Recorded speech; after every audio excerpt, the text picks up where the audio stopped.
அரைக்கீரை, முளைக்கீரை, மணத்தக்காளி கீரை, சிறுகீரை. ஏன்னா கீரை வாங்கலையா?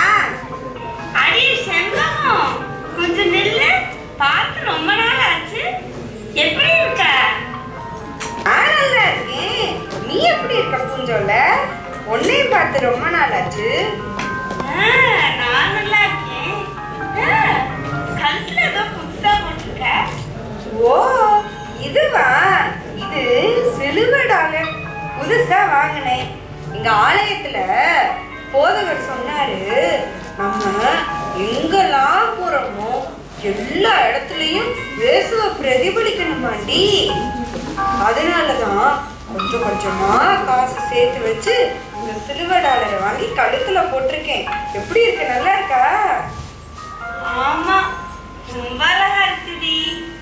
இத போட்டுக்கிறது மட்டும் இல்லடி, நான் கீரை விற்கிற எல்லா வீட்லயும் இயேசுதான் உண்மையான தெய்வம்னு மறக்காம சொல்லிக்கிட்டு இருக்கேன். நல்ல காரியம் பண்றடி. நான் கூட இந்த மாதிரி எல்லாம் செய்யணும். சரி, நான் சந்தைக்கு போய் தோட்டக்கீரை வாங்கணும். இருக்கிற கீரை பத்தாது. நீயும் கூட வரியா? வரேன். நானும் சலவைக்கு துணி எடுக்க அந்த பக்கம் தான் போகணும். அப்படியே பேசிக்கிட்டே நடக்கலாம். ஏமா 10 கட்டு கீரை கொடு. 100 ரூபாமா? இந்த பணம். அதென்ன அந்த பக்கம் கொஞ்சம் கீரை வச்சிருக்க? அதெல்லாம் பூச்சிக்கீரைமா, குப்பைக்கு வச்சிருக்கேன். பூச்சிக்கீரையா? சரி, அதுல ஒரு 3 கட்டு கொடு. அது எதுக்கு உனக்கு? சும்மா குடுமா. ஏண்டி சம்பகம், எதுக்கு பூச்சிக்கீரை வாங்குற? என்ன இது கூட தெரியாதா? பூச்சிக்கீரைய ஒவ்வொரு கட்டுக்கும் நடுவுல வச்சு கட்டிட்டா கட்டு பெருசா தெரியும். கூட பணம் வச்சு வைக்கலாம். அதுக்குதான். ஏண்டி அது தப்பு இல்லையா?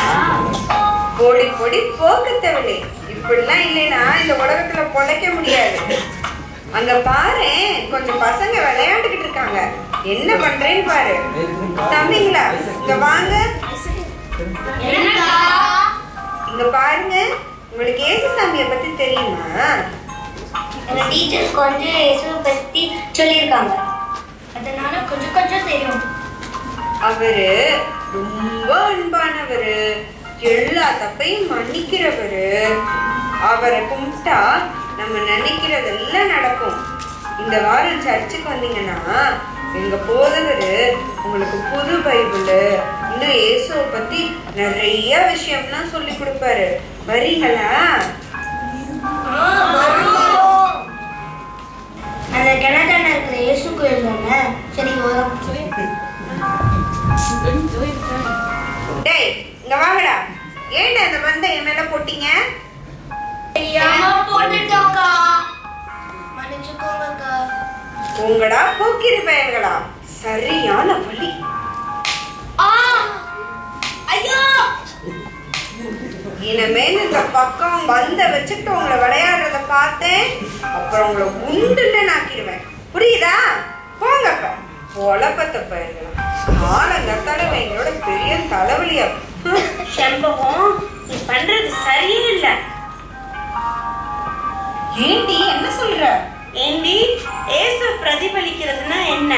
அவர் மாதிரி அன்பா உண்மையா உதவியா இருக்கிறது தானே. நீ வீடு வீடா இயேசுவை பத்தி சொல்லிக்கிட்டு பூச்சிக்கீரையை கொடுத்து ஏமாத்திக்கிட்டு இருந்தா கொஞ்சம் நஞ்சம் இயேசு மேல இருக்க நம்பிக்கையும் பாலா போயிடும். இயேசுவோட முக்கியமான குணமே அன்பும் மன்னிக்கிறதும் தான். நீ இந்த பயிர்களை போட்டு இப்படி ஏசுனா உன் பேச்சை கேட்டுட்டு எப்படி அவங்க சபைக்கு வருவாங்க? ஆமா பூஞ்சோல, நீ சொன்னதுக்கு அப்புறம் தான் எனக்கு எல்லாமே புரியுது. இத்தனை நாளா நான் இயேசுவை பிரதிபலிக்கிறேன்னு இந்த டாலரை மட்டும் போட்டுக்கிட்டு இயேசுவை நான் உண்மையில பிரதிபலிக்கவே இல்லை. ஏன் மறுதளிச்சுட்டு தான் இருந்திருக்கேன்.